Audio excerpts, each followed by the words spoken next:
বাঙালি মানেই ভ্রমণপ্রিয়, বাঙালি মানেই খাদ্যরসিক। Bangalore two Hampi and বাদামি ট্রিপটা কেমন কাটলো তার পুরোটাই ইন ডিটেল সবার সাথে শেয়ার করলাম। বছরের কোন সময় যাওয়া উচিত, কতদিন সময় লাগবে, বাচ্চার সাথে থাকলে কি কি জিনিস অবশ্যই লাগবে, আর কিভাবে ভুল প্ল্যাটফর্মে দাঁড়িয়ে ঠিক ট্রেনের জন্য অপেক্ষা করছিলাম। হ্যালো সবাইকে, আমি শর্মিষ্ঠা, সেই আমির একটি ব্লগে আপনাদের সবাইকে স্বাগত।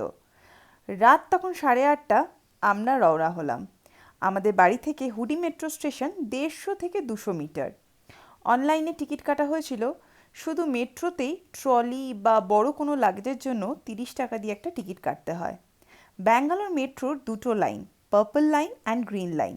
আমরা থাকি পার্পল লাইনে, আর আমাদের ট্রেন ছিল যশবন্তপুর স্টেশনে, যেটা কিনা গ্রিন লাইনে। ওলা করে যাওয়া যেত, বাট প্রচুর traffic, and Bangalore is also famous for traffic. এই যে সেই টিকিটটা। সো ম্যাজেস্টিকে নেমে গ্রিন লাইনের জন্য চেঞ্জ করতে হয়েছিল। হ্যারি পটারের সিনেমা অল্প বিস্তর সবাই দেখেছে, ওখানে ছিল 9/3/4 প্ল্যাটফর্ম। এখানেও 3 নম্বর প্ল্যাটফর্মটা খুঁজে বের করতে হবে। দেওয়াল ভেদ করার প্রয়োজন নেই, তবে খেয়াল করে অ্যারো ফলো করলেই পাওয়া যাবে, বা কাউকে জিজ্ঞেস করলেও হবে। পৌঁছে গেলাম যশবন্তপুর স্টেশন। মেট্রো থেকে বেরিয়ে জাস্ট অপোজিটেই সাউথ ওয়েস্টার্ন রেলওয়ে স্টেশন। আমাদের হাম্পি এক্সপ্রেসের টাইম ছিল 10:02, আর পরের দিন ভোর 7টার মধ্যেই ঢুকে গেল হসপেট জাংশন। একদম লাস্ট মোমেন্টে বুকিং করাতে কোথাও হোটেল না পেয়ে আইআরসিটিসি রিটায়ারিং রুমেই বুকিং করতে হলো। একটু ফ্রেশ হয়ে নৈবেদ্যমে চলে এলাম ব্রেকফাস্ট করতে। স্টেশন থেকে 1 কিলোমিটারের মধ্যে যে কোনো অটোকে বললেই তারা পৌঁছে দেবে। এটি একটি ভেজ রেস্তোরাঁ। এর অ্যাম্বিয়েন্সটা খুবই সুন্দর। পুরো হাম্পির প্রাকৃতিক দৃশ্যটাই খুব সুন্দর করে চারিদিকে তুলে ধরা হয়েছে। ব্রেকফাস্টের জন্য ওয়েট করতে করতে একটা মজাদার ঘটনা শেয়ার করি। ট্রেন আমাদের রাইট টাইমেই ছিল, কিন্তু আমরা দাঁড়িয়েছিলাম ভুল প্ল্যাটফর্মে। আসলে সিঁড়ি থেকে উঠেই যে প্ল্যাটফর্মটা পেয়েছি, আমরা ভেবেছি ওটাই প্ল্যাটফর্ম নাম্বার 1। আমাদের ট্রেন ছিল প্ল্যাটফর্ম নাম্বার 1-এ, কিন্তু আমরা ছিলাম 6 নম্বর প্ল্যাটফর্মে দাঁড়িয়ে। তো যাই হোক, লাস্ট মোমেন্টে দৌড়াদৌড়ি করে কোনো রকমে ট্রেনটা পাওয়া গেল, এবং ফাইনালি আমরা হসপিটে এসে পৌঁছালাম। হাম্পিতে ডাইরেক্ট কোনো ট্রেন নেই, তাই জন্য আমাদেরকে হসপিটেই আসতে হয়েছে। এবং পুরো ট্রিপটা ঘুরে এটাই বুঝলাম, হসপিটে থাকাটাই সব থেকে বেস্ট অপশন। কেন, সেটা জানতে হলে পুরো ভিডিওটা দেখতে হবে। আর ভালো লাগলে লাইক, শেয়ার অ্যান্ড সাবস্ক্রাইব করতে ভুলবেন না। ভোরবেলার দিকে টেম্পারেচারটা একটু ঠান্ডা ছিল। আস্তে আস্তে 8:30-9টা থেকে টেম্পারেচারটা বাড়তে শুরু করলো।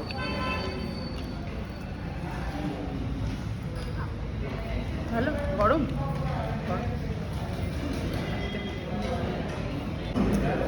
চিকন পরোটা অ্যাকচুয়ালি দেখতে গেলে, হ্যাঁ।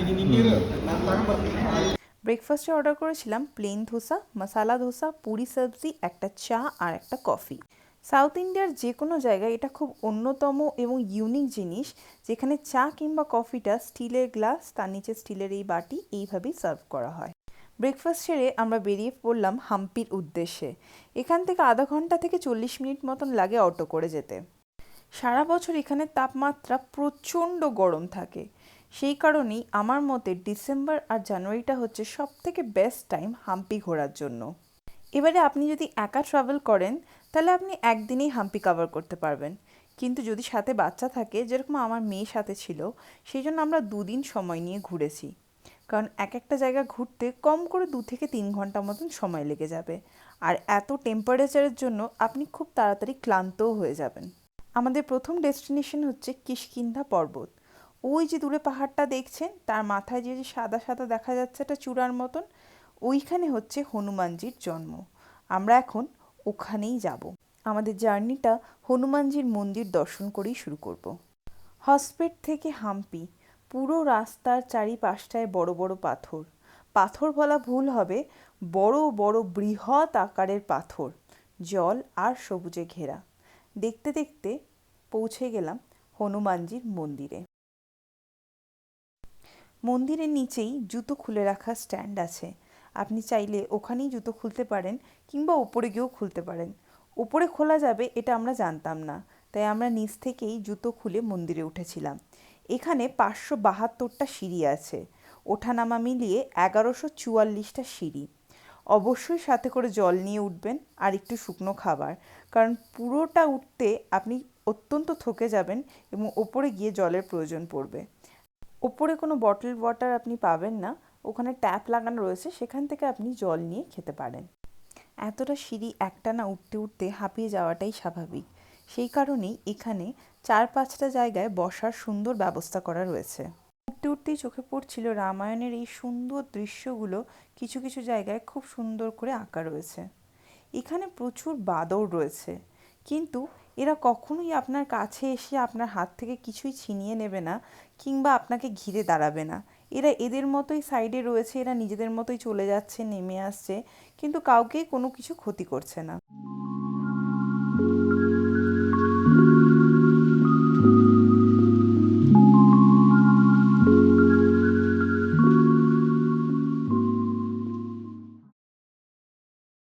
অবশেষে আমরা পৌঁছে গেলাম হনুমানজির মন্দিরে। উপর থেকে পুরো হাম্পি শহরটাকে দেখতে অসম্ভব সুন্দর লাগছিল।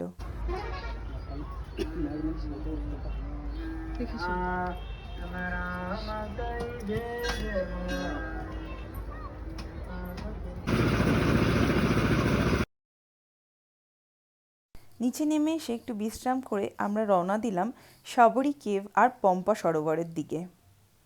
খুব বেশি দূর নয়, মিনিট 10-এর রাস্তা, কিন্তু বাইরের তাপমাত্রা আস্তে আস্তে বাড়তে শুরু করেছে।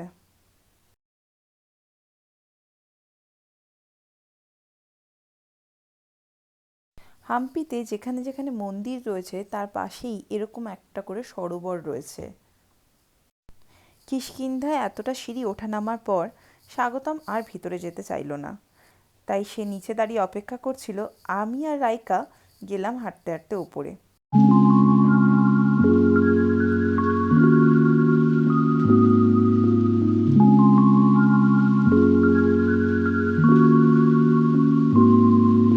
পাশের মন্দির থেকে অল্প প্রসাদ নিয়ে আমরা চলে গেলাম লাঞ্চ করতে। এত ঘোরাঘুরি করার পর আমাদের জমিয়ে খিদে পেয়েছিল। এখানে একটা সবথেকে ভালো জিনিস, বড় বড় রেস্টুরেন্টের থেকে এই ছোট ছোট হাট টাইপের জিনিসগুলো প্রচুর রয়েছে। প্রচুর বিদেশি পর্যটক আসে এখানে শুধুমাত্র ঘোরার জন্য। আর এখানে এসে আপনি এত ঠান্ডা ভেতরটা, আপনি আরামসে এখানে বসে শুয়ে বেশ কিছুক্ষণ সময় কাটিয়ে এখানে মিউজিক এনজয় করতে করতে নিজের লাঞ্চটা সারতে পারেন। রাত্রে আবার এখানে লাইভ কনসার্টও হয়, প্রচুর ভিড় হয়। আমরা কিছু ভিডিও দেখছিলাম এবং সেখানে রীতিমতো প্রচণ্ড ভিড় এবং লোকে খুব এনজয় করছে। চলুন লাঞ্চের জন্য অপেক্ষা করতে করতে আপনাদেরকে এদের মেনু কার্ডটা একটুখানি দেখিয়ে দিই। এখানে কত রকমের মেনু রয়েছে এদের মেনুতে। কন্ট্যাক্ট নাম্বার দেওয়া রইল, চাইলে আপনারা যোগাযোগ করে আসতে পারেন। Hampi nature's cottage. কিছু এরকম খাবারও রয়েছে যেগুলোর নাম কোনোদিনও শুনিনি, তাই ভরসা করে অর্ডার করতে আর সাহস হলো না। যেগুলো চিনি তার মধ্যে থেকেই একটা দুটো আইটেম অর্ডার করা হয়েছিল। এই যে রেস্তোরাঁর ভেতরের যে ডেকোরেশনগুলো দেখছেন, এই যে ল্যাম্পটা, এই সব কিছুই ছোটোখাটো যা ডেকোরেশন রয়েছে এগুলো পুরোটাই এরা কলা গাছের পার্টস দিয়েই বানায়। তাই এখানে কলা গাছ আর আখের চাষটা প্রচুর হয়। সারাদিন ঘুরে ঘুরে আমার মেয়েটা খুবই ক্লান্ত হয়ে পড়েছে, পারলে এক্ষুনি বোধহয় শুয়েই পড়ে। আর এই গায়ে দেখুন বড় বড় কাপড় লাগানো আছে, সেই কাপড়ের মধ্যে এই ধরনের পেইন্টগুলো করা রয়েছে। এখানে এরকম যত রেস্তোরাঁ রয়েছে সব জায়গার ভেতরের ডেকোরেশনটা অল্প বিস্তর একই রকমের। এই যে অপেক্ষা করতে করতে চলে এলো আমাদের লাঞ্চ। লাঞ্চে ছিল নুডলস, একটা চিকেনের কিছু প্রিপারেশন ছিল, আর ছিল ফ্রুট স্যালাড।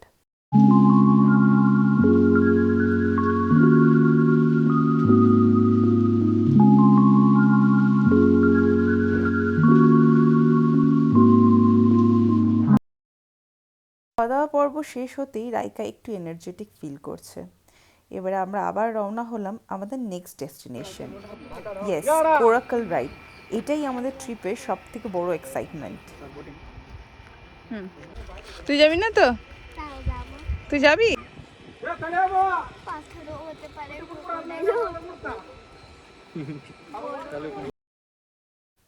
হাম্পিতে ঘুরতে এসে কোরাকেল রাইডটা একদমই মিস করবেন না। অবশ্যই একটু সময় বের করে এই ট্রিপটা করবেন, এটা আপনার জীবনের সব থেকে মেমোরেবল ট্রিপ হবে। এখানে বোটগুলো ঠিক গোল গোল, একদম আমরা যেরকম বোটে চড়েছি বা যেরকম বোট দেখেছি এগুলো ঠিক সেরকম নয়, একদম রাউন্ড শেপের বোট। এবং এখানে যারা বোটটা চালিয়ে নিয়ে যায় তারা অত্যন্ত দক্ষ। তুঙ্গাভদ্রা নদীতে আমরা এখন যাব কোরাকল রাইডে। যিনি আমাদেরকে নিয়ে যাবেন ওই যে ওই ভদ্রলোক, আমি তাকে জিজ্ঞেস করছিলাম আপনি সাঁতার জানেন কি না, কারণ স্বাগতম বলেছিল যদি লাইফ জ্যাকেট না দেয় তাহলে আমরা কেউ বোট রাইড করতে পারবো না, আর বাই চান্স যদি ডুবে যাই তাহলে কাউকে তো বাঁচাতে হবে। তাই জন্য আমি জানতে চাইছিলাম যে উনি সাঁতার জানেন কি না আর উনি বাঁচাতে পারবেন কি না। হাম্পিতে ঘুরতে এলে অবশ্যই অবশ্যই চেষ্টা করবেন যেন এই কোরাকেল রাইডটা আপনি করতে পারেন। এই রাইডের দুটো টাইমিং আছে, একটা আধ ঘন্টার, একটি 1 ঘন্টার। আধ ঘন্টার রাইডে আপনাকে একটা বড় পাথর আছে সেই অবধি নিয়ে যাবে, আর 1 ঘন্টার রাইডে তার একটু আগেই নিয়ে যাবে কিন্তু ওখানে আপনাকে নামিয়ে দাঁড় করাবে। আমরা 1 ঘন্টার রাইডটা নিইনি কারণ আমরা অত্যন্ত ক্লান্ত ছিলাম এবং আমাদেরকে ফিরতেও হতো কারণ সন্ধ্যা হয়ে আসছিল, তাই আমরা ½ অ্যান আওয়ারের রাইডটাই নিয়েছিলাম।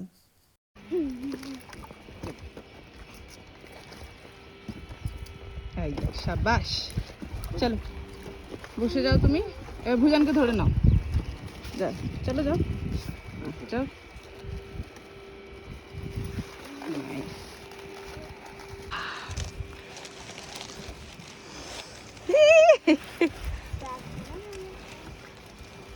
বাহ,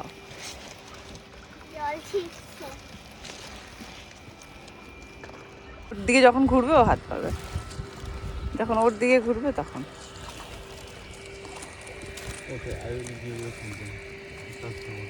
বাবা বাবা বাবা বাবা।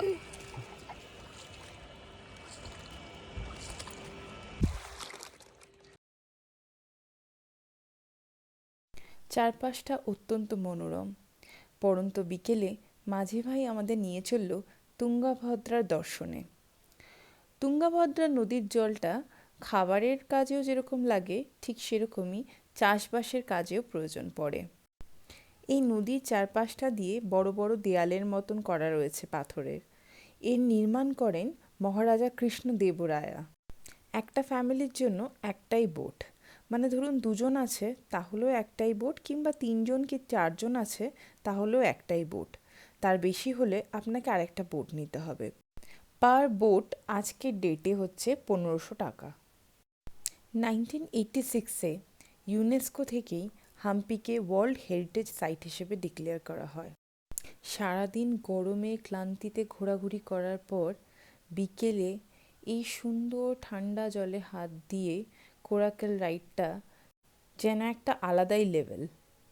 একটু দূরেই খেয়াল করলাম আর একটা বোটে সেই মাঝি ভাই মাঝ নদীতে নিয়ে গিয়ে বোটটাকে বাই বাই করে ঘুরিয়ে দিল। আমারও বেশ দেখে মজা লাগলো। আমরাও মাঝি ভাইকে বললাম আমাদের বোটটাকেও একটু ঘুরিয়ে দিতে। 1-2বার ঘোরানোর পরেই ভালোই লাগছিল, কিন্তু হঠাৎ গাটা একটু পাকিয়ে ওঠে। তো আপনাদের যাদের এরকম একটু বমির টেন্ডেন্সি আছে একটু সাবধান। আমাদের সময় এবারে শেষ হয়ে এসছে, এবারে আমরা যাব দুর্গা মন্দিরের দিকে। আমরা চলে এসেছি দুর্গা মন্দির।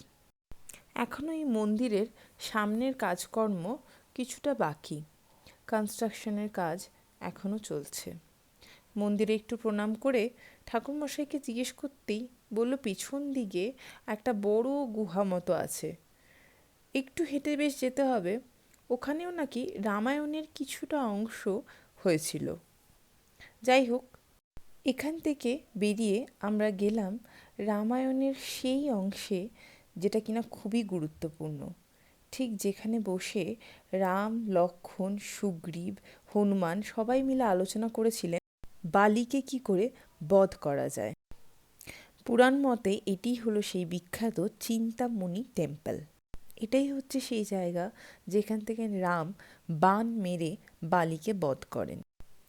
এখানে কোনো গাইড নেই বা গাইডের প্রয়োজন নেই, তাও এখানকার যারা লোকাল আছেন তারা আশেপাশে ঘুরতে থাকে এবং তারা চেষ্টা করে আপনাকে কিছু ইনফরমেশন দেওয়ার, তার বিনিময়ে আপনি অল্প কিছু টাকা তাদের হাতে দিয়ে দেবেন।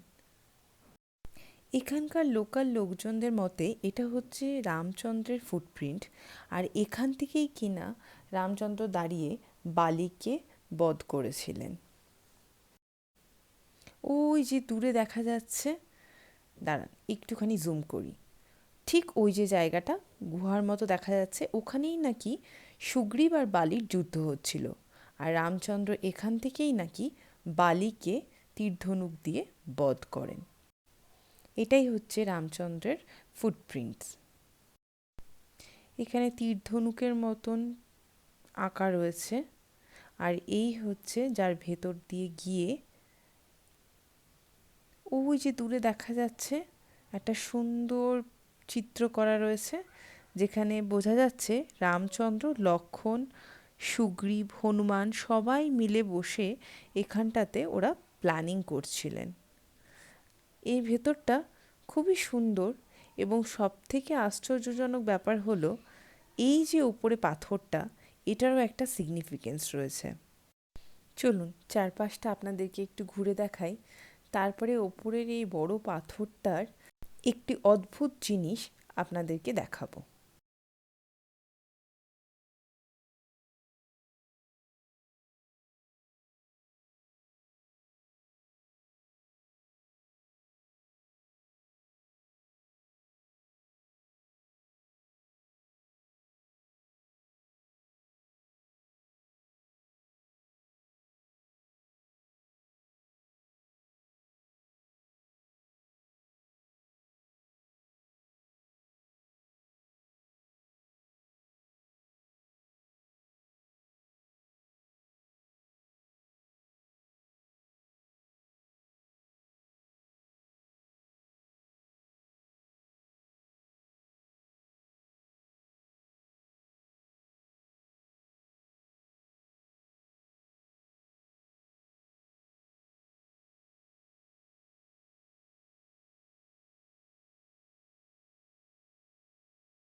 এই যে মাথার উপরে পাথরটা দেখলেন, গোল করে দেখালাম, একটু ভালো করে খেয়াল করুন। এই যে আমি যাচ্ছি, আমার হাতটা দেখতে পাচ্ছেন, এই পাথরটা আংশিকভাবে 2 থেকে 3টে জায়গায় শুধুমাত্র আরেকটা পাথরের সাথে টাচ করে রয়েছে, এবং এটি এতটাই বৃহৎ আকার আপনারা হয়তো আন্দাজ করতে পারছেন। শুধুমাত্র এই 2-3 জায়গায় আরেকটা পাথরকে টাচ করে এটা পুরোপুরি হাওয়ায় ভাসছে। এটা কিন্তু মাটিতে একদমই টাচ করে নেই। একদম সরু এই পাথরগুলোর মাঝখান থেকে আস্তে আস্তে আমরা বাইরের দিকে বেরিয়ে আসার চেষ্টা করলাম।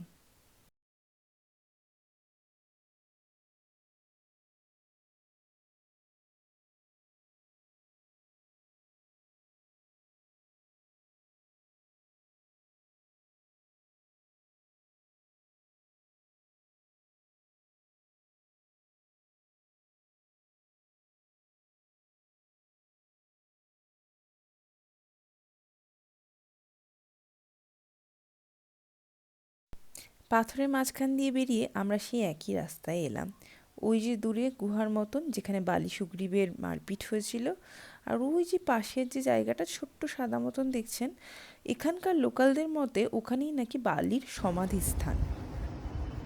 हाँ माँ बोलो। पहले ऐसा रहता, बनाना का बीच में रहता, हाँ, ऐसा हाँ। रहता। एक दिन पानी में रखता, बाद में 2 पीस करको हाथ से रोल कर अच्छा अच्छा चेंज करको ऐसा थ्रेड होता। अच्छा बाद में क्रोशे ले काम करता, सभी हाथ से करता, कुछ मिशन ले कुछ नहीं करता, केमिकल नहीं करता, अच्छा वॉशेबल है। Washable है, धो सकते हैं। 15-20 साल आ रहा, खराब नहीं होता। हम अच्छा। 25 साल हो गए हैं, कुछ नहीं हुआ। ओके। काले काले नहीं पड़ जाते? काले काले नहीं कुछ नहीं पड़ते? होता, ये ऐसे रहता सेम। বিজয়নগর এম্পায়ারের সব থেকে গ্রেটেস্ট কিং ছিলেন কৃষ্ণদেবরায়া, তারই স্ট্যাচু ওটি। এই ছবিটা আমার কাছে কোনো একটা গ্রামের সিনারির মতো। সন্ধ্যা হয়ে এসছে, আমরাও হোটেলের উদ্দেশ্যে রওনা হলাম। ডে 2, পরের দিনকে আমরা চলে এলাম বিরূপাক্ষা টেম্পলে। হাম্পির স্টোরিটা হয়তো আপনারা অল্প বিস্তর সবাই জানেন। হাম্পিটাকে ধ্বংস করা গেলেও এই বিরূপাক্ষা টেম্পলটাকে কোনো মতেই ধ্বংস করা যায়নি, কারণ এটি হলো লর্ড শিবার টেম্পল। মন্দিরের এন্ট্রান্সের বেশ কিছুটা আগেই থমকে গেলাম। এখানে একজন শিল্পী তার নিপুণ দক্ষতায় খুব সুন্দরভাবে এই মন্দিরটিকে নিজের তুলির সাহায্যে তুলে ধরছেন। আস্তে আস্তে আমরা হাঁটতে হাঁটতে এগিয়ে গেলাম মন্দিরের ভেতরে। এখানে গাইড নেওয়ার প্রয়োজন আছে যদি আপনি এর হিস্ট্রি না জানেন। सारे हम्पी में सबसे पुराना मंदिर, सबसे पहला मंदिर इस विरूपाक्ष मंदिर, क्योंकि वो मंदिर में गर्भगृह में उधर छोटा सा शिवलिंगम है, बहुत छोटा। वो शिवलिंगम स्वयंभू है, मतलब natural, it's not man made.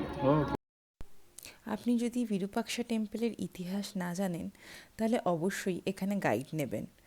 গাইডের চার্জ হচ্ছে 400 রুপিস। মন্দিরটাতে এই পাথরের উপরে নিখুঁত ইন্ট্রিকেট আর্কিটেকচারাল ওয়ার্ক দেখতে দেখতে মনটা সত্যি ভরে উঠল। এত নিখুঁতভাবে কাজ করা, মনে হবে যেন তুলি দিয়ে আঁকা। এখানে 3 মাথাওয়ালা নন্দীরও দেখা পেলাম। চলুন মন্দিরের চারপাশটা যতটা সম্ভব হয় আপনাদেরকে ঘুরে একটু দেখাই।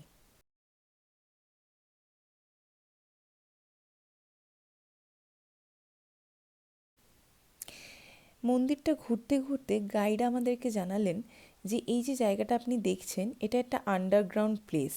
এখানে কিনা অনেক সময় রাজা মহারাজারা বা তাদের খুব নিকট লোকজন তারা এসে এখানে ধ্যান করতেন। এই মন্দিরটা পুরোটা ঘুরতে আপনার কমসে কম 1.5 থেকে 2 ঘন্টা সময় লাগবে, তাই হাতে সময় নিয়ে এবং ব্যাগে জল নিয়েই অবশ্যই বেরোবেন।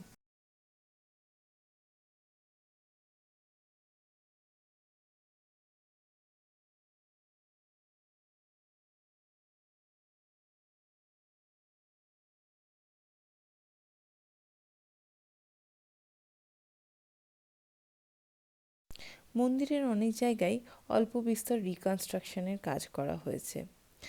এই মন্দিরটার ভেতরের চারপাশটা, এমনকি সিলিংটাও যদি আপনি দেখেন, কোনো না কোনো মাইথোলজিক্যাল স্টোরি আপনাকে ডেপিক্ট করবে।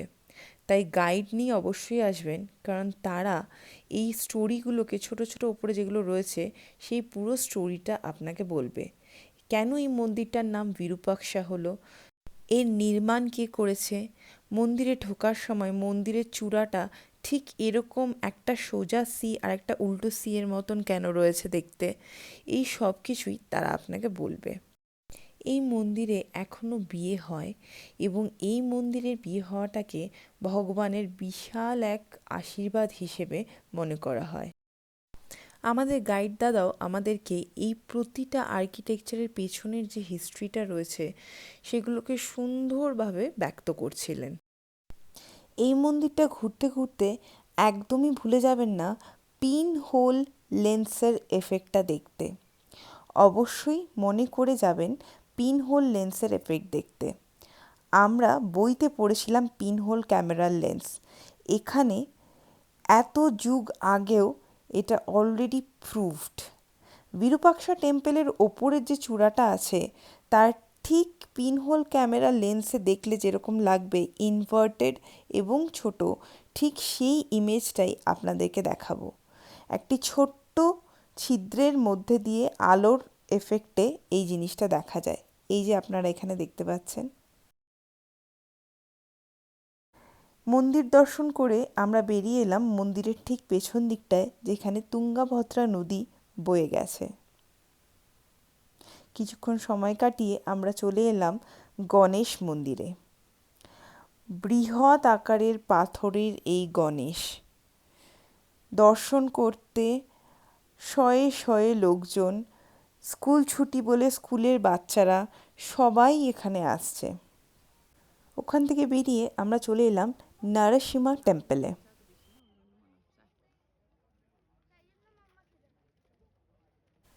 নরসিংহ টেম্পলের পাশেই ছিল একটি বিশাল শিবলিঙ্গ, যেটা কিনা জলের মধ্যেই ডুবে থাকে। সেখান থেকে বেরিয়ে আমরা চলে গেলাম আন্ডার ওয়াটার শিব টেম্পল দেখতে। পিলারগুলো দেখলেই বুঝতে পাচ্ছেন এটি জলের তলায় ডুবে রয়েছে পিলারগুলো। নিচটা পরিষ্কার দেখা যাচ্ছে, পুরো জিনিসটাই এই জলের মধ্যে ডুবে রয়েছে। জলটা কোথা থেকে আসছে কেউ সেটা জানে না। আর ওই যে দেখতে পাচ্ছেন নন্দী দেখা যাচ্ছে, ওখানেই শিবলিঙ্গ রয়েছে যেটা কিনা জলের তলায় ডুবে রয়েছে। এই জলের মধ্যে একটু বড় করলে আপনারা দেখতে পাবেন ছোট ছোট মাছ রয়েছে।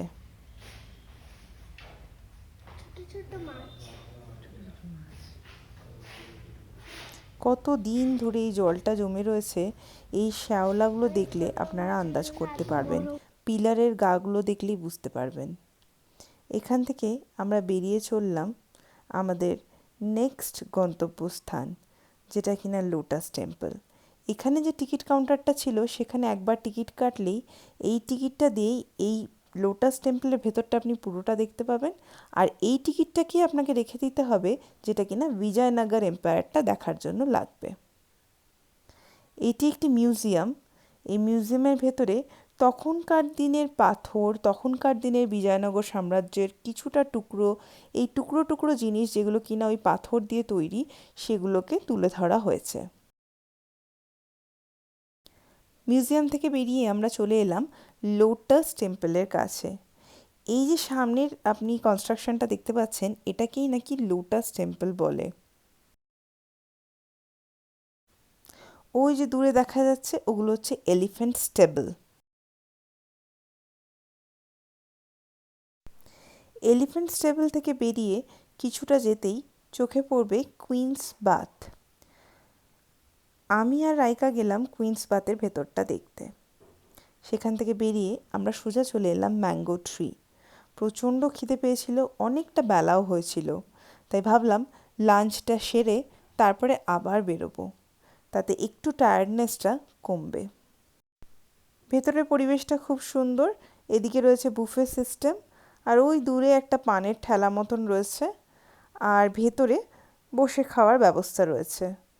বসে খাওয়ার সিস্টেমটাও খুব সুন্দর। এখানে এত ভিড় যার জন্য আমাদেরকে 5 মিনিট মতন অপেক্ষা করতে হয়েছে। আপনি চেয়ার টেবিলে বসেও খেতে পারেন, কিংবা এই যে সাইডে দেখতে পাচ্ছেন এখানে নিচে আরামসে, একদম নিচে নয়, মানে আপনি বেশ হাঁটু মুড়ে আরাম করে বসেও খেতে পারবেন। যথারীতি আমাদের লাঞ্চ এসে হাজির হয়ে গেছে, পুরো ভেজ থালি।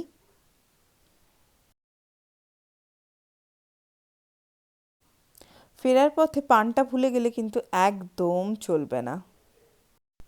এখান থেকে আমরা গেলাম বিজয়নগর সাম্রাজ্য দেখতে। ওই যে ছোট সাদা গাড়িগুলো দেখছেন, এগুলো এখানে পাওয়া যায়, কিন্তু এর জন্য প্রচুর লাইন দিতে হয়। পরে আপনাদেরকে দেখাবো লাইনটা ঠিক কতটা বড় ছিল।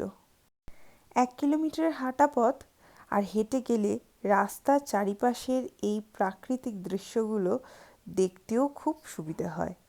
তাই আমরা হাঁটতে শুরু করলাম। কিছুটা হাঁটার পরেই ঠিক এরকম একটা সরোবর এসে পড়লো। আমরা ভাবলাম ভেতরটা একটু ঘুরে দেখি কীরকম দেখতে। আপনি যদি গাড়ি বুক করেন তাহলে গাড়ি কিন্তু মাঝ রাস্তায় দাঁড়াবে না, ওরা যেখান থেকে আপনাকে তুলেছে সোজা গিয়ে গিয়ে স্টার্ট টু এন্ড অবধি থামবে। চারিপাশটা একটু দেখে একটু বিশ্রাম নিয়ে আমরা আবার হাঁটতে শুরু করলাম।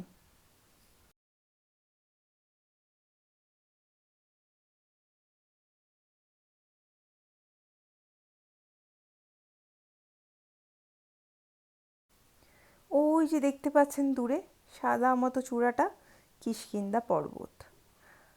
আমরা প্রায় চলেই এসেছি বিজয়নগর সাম্রাজ্যে। এই সময়ের তাপমাত্রাটা সারা বছরের তুলনায় একটু কম থাকে বলে এই সময় পর্যটকদের সব থেকে বেশি ভিড় হয়। এমনকি স্কুল থেকে ওই যে দেখতে পাচ্ছেন বাচ্চাদেরকে নিয়ে এসছে ট্যুর করাতে। বিজয়নগর সাম্রাজ্যের সব থেকে অন্যতম জিনিস হচ্ছে স্টোন চ্যারিয়ট। আমি একটা 50 টাকার নোট খুব সামলে নিজের পার্সে রেখেছিলাম। আপনারা যখন আসবেন একদম ভুলবেন না কিন্তু 50 টাকার নোট আনতে। 50 টাকার নোটের মধ্যে যে স্টোন চ্যারিয়টটা রয়েছে সেটা কিন্তু এখানকারই প্রতীক। রাইকা মনে করে একটি পোর্টেবল ফ্যান এনেছে, থেকে থেকেই সে হাওয়া খাচ্ছে। আর সত্যি কথা বলতে গেলে গরমও প্রচণ্ড পড়েছে। এই ফ্যানটা আনাতে ওর একটু সুবিধেই হচ্ছে, মাঝে মাঝে আমরাও একটু হাওয়া খেয়ে নিচ্ছি। ফেরার পথে এরকম একটা দুটো বসার জায়গা আপনি পাবেন। আমরা ফেরার পথে এখানটাতে এসে একটু জিরিয়ে নিয়েছিলাম। ওই যে নীল রঙের গাড়িটা দেখছেন আর আগে যে সাদা ছোট গাড়িগুলো দেখলেন, এই গাড়িগুলোই রয়েছে এখানে আপনাকে এন্ড টু এন্ড সার্ভিস দেবে। মানে যেখান থেকে এন্ট্রান্স গেটে আপনি টিকিট কেটে এলেন, আবার আপনাকে ওখানে বিজয়নগর এম্পায়ারের ওখানে নামিয়ে দিল, আবার ওখান থেকে আপনাকে টিকিট কেটে এখানে এসে নামতে হবে। এই দেখুন এত লাইন পড়েছে। এই লাইনে দাঁড়ালে 2-3 ঘন্টার ট্রিপটা মোটামুটি 4-5 ঘন্টা লাগবে। তাই দেরি না করে আমরাও বেরিয়ে পড়লাম আমাদের হোটেলের উদ্দেশ্যে।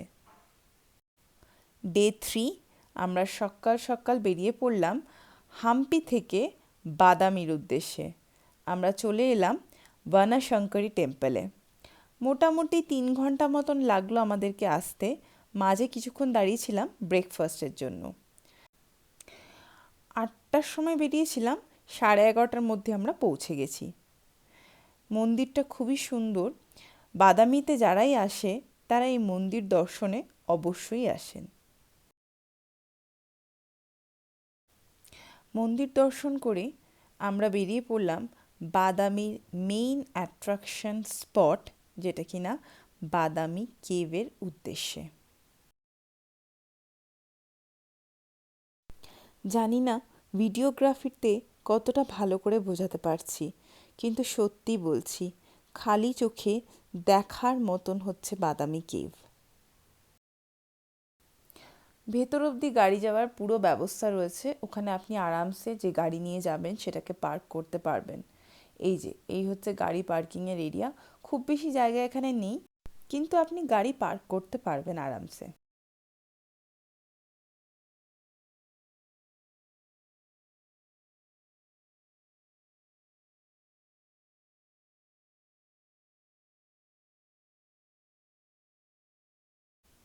এখানে টিকিট কেটে আমরা টুকটুক করে উঠে পড়লাম সিঁড়ি দিয়ে বাদামি কেভ দেখতে।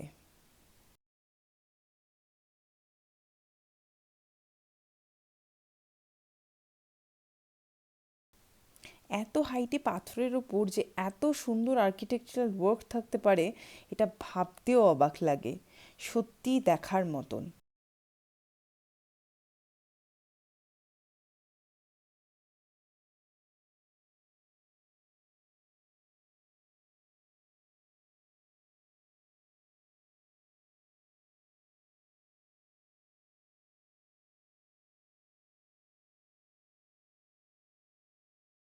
এখানে কিছুটা সময় কাটিয়ে আমরা আস্তে আস্তে নিচে নেমে এলাম। নিচে নেমে এসে আপনি এই লেকটাকে আরামসে দেখতে পারবেন, এবং লেকের পাশেই বাদামি টেম্পল রয়েছে। ওই যে দূরে দেখা যাচ্ছে, সেই টেম্পলে দর্শন করে পাশেই বাদামি ফোর্ট দেখতে চলে যেতে পারেন। আমাদের 3 দিনের ট্রিপটা আমরা এখানেই শেষ করলাম। ফেরার পথে আপনি ভূতনাথ টেম্পল, আগস্তা লেক যেটা দেখালাম, আর আইহোল আর পাত্তাদাকাল টেম্পলটা ঘুরে আসতে পারেন। আমাদের রাত্রেই ট্রেন ছিল, তাই একটু তাড়াহুড়োতেই আমরা একটু আগেই বেরিয়ে পড়লাম। আমাদেরকে আবার ফিরে যেতে হবে হসপেটে। ফিরে আসতে আসতে মনে হচ্ছিল সত্যি হিস্ট্রি অ্যান্ড মাইথোলজি দুটো জিনিসই একই জায়গায় এক্সিস্ট করছে। কি অসম্ভব ভালো লাগা, কি অপূর্ব এই সৃষ্টি। হসপিটে এসে আমাদের ড্রাইভার বলল, এখানে কাছেই একটা ছোট্ট পার্ক আছে, রাইকার হয়তো ভালো লাগবে, আপনারা একটু ঘুরে আসুন। আমরা বললাম ঠিক আছে। এখানে এন্ট্রি ফিস পার হেড 10 টাকা। সত্যি ছোটোর মধ্যে খুব সুন্দর পার্কটা। বাচ্চাদের খেলার কিছু জিনিস রয়েছে, কিছু গেমসও রয়েছে। ভেতরে আবার খুব সুন্দর করে একটা ফাউন্টেন রয়েছে। চলুন আপনাদেরকে দেখাই।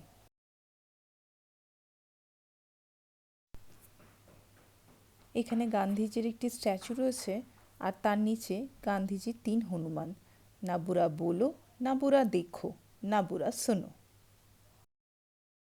আমাদের 3 দিনের ব্যাঙ্গালোর টু হাম্পি অ্যান্ড বাদামি ট্রিপটা আজকেই এন্ড হলো। এই ট্রিপটা অত্যন্ত বাজেট ফ্রেন্ডলি, এবং চেষ্টা করবেন বছরের এই ডিসেম্বর জানুয়ারি টাইমটাতেই এখানে আসতে। ভিডিও শুরুতেই আপনাদেরকে বলেছিলাম হসপিটে থাকাটাই হচ্ছে শ্রেয়, কারণ এখান থেকে অ্যাভেলেবিলিটি প্রচুর। না না, ভেতরে পেন্টিং কিছু নেই, এটা এন্ড। এই হচ্ছে ভেতরে পেন্টিং। দাঁড়া এখানটা দাঁড়া পাবো। India color. India color. India gate. Indian dance. Gandhi ji.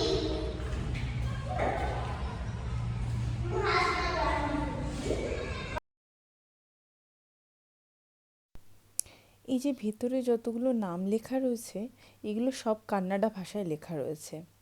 আর ব্যাঙ্গালোরে থাকতে গেলে কান্নাডা হচ্ছে কম্পালসারি, আপনাকে জানতেই হবে। রাইকা এখন আস্তে আস্তে কান্নাডাটা শিখছে, সেই কারণে ও চেষ্টা করছে এই নামগুলোকে কান্নাডাতে পড়ার।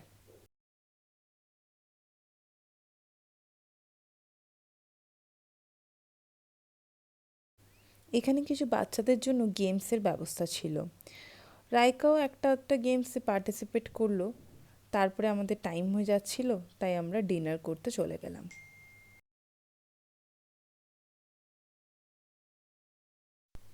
ওকে এখানে বলা হচ্ছিল এই বলটাকে ভালো করে টেনে ধরে তারপরে ছাড়তে হবে। বলটা যদি সামনের ওই সার্কেলটার মধ্যেখান দিয়ে পাস করে তাহলে টেবিলে রাখা যে কোনো একটা সফট টয়েসের মধ্যে থেকে ও একটা সফট টয়েস পাবে। সেই আনন্দেও চলে গেল খেলতে। যথারীতি এটা একটু ট্রিকলি অ্যারেঞ্জ করা ছিল, যার জন্য কারোর পক্ষে পসিবল হচ্ছিল না বলটাকে ওই সার্কেলের মধ্যে দিয়ে পাস করানো। চলুন এবারে আমাদেরকে ফিরে যেতে হবে, কারণ ব্যাঙ্গালোর ডাকছে। আমরা অল্প একটু স্ন্যাক্স করে রাত্রে ডিনারটা প্যাক করেছিলাম অভিরুচি থেকে। এটি হচ্ছে নৈবেদ্যমের অপোজিটে, ডে ওয়ানে যেখান থেকে ব্রেকফাস্ট করেছিলাম। আশা করি আপনাদের পুরো ব্লগটা ভালো লেগেছে। যদি ভালো লেগে থাকে লাইক, শেয়ার এবং সাবস্ক্রাইব করতে ভুলবেন না। আবার দেখা হবে পরের একটি ব্লগে। নমস্কার, ভালো থাকবেন।